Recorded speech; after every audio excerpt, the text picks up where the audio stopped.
আমি কোনো কথা শুনতে চাই না। তুমি শুভলক্ষ্মীকে ডিভোর্স দেবে, ব্যাস। গল্পের শুরুতেই মোহনা সরাসরি আয়ানকে জানিয়ে দেয় যে শুভলক্ষ্মীর সাথে তার সম্পর্ক শেষ করতেই হবে এবং এই বিষয়ে সে আর কোনো কথা শুনতে রাজি নয়। অন্যদিকে রায় পরিবার এক গভীর সংকটের মধ্যে দিয়ে যাচ্ছে। বাড়ির আর্থিক পরিস্থিতি সামাল দিতে শুভ তার সমস্ত গয়না বিক্রি করে দেওয়ার সিদ্ধান্ত নেয়, কিন্তু পরিবারের বাকি সদস্যরা, বিশেষ করে রূপক, অতীতের কথা মনে করিয়ে দিয়ে তাকে এই কাজ করতে নিষেধ করে।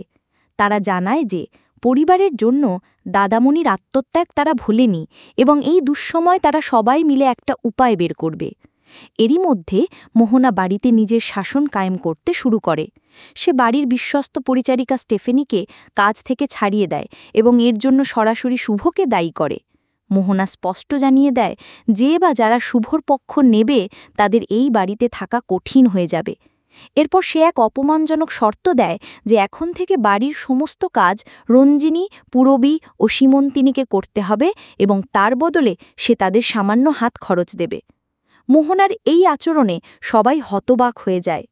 শুভ এই অপমানের তীব্র প্রতিবাদ করলে মোহনা আরও রেগে যায় এবং আয়ানকে সব বলে দেওয়ার হুমকি দেয়। অসহায় আয়ানের কাছে গিয়ে মোহনা আবার চাপ সৃষ্টি করে এবং বলে শুভকে ডিভোর্স না দিলে তাদের এই বাড়িটাও হাতছাড়া হয়ে যাবে।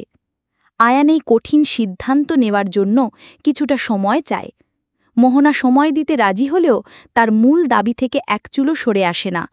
গল্পের শেষে দেখা যায় ভারাক্রান্ত মনে স্টেফানি বাড়ি থেকে বিদায় নিচ্ছে। শুভ তার কাছে ক্ষমা চেয়ে কিছু টাকা তার হাতে তুলে দেয়।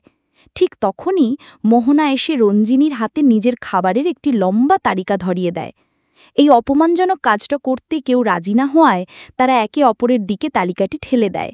শেষ পর্যন্ত শুভ এগিয়ে এসে নিজের কাঁধে দায়িত্ব তুলে নেয়। এই দৃশ্য দেখে মোহনা মনে মনে আরও ক্ষুব্ধ হয়, কারণ এত কিছুর পরেও সে শুভলক্ষ্মীর মনোবল ভাঙতে পারছে না।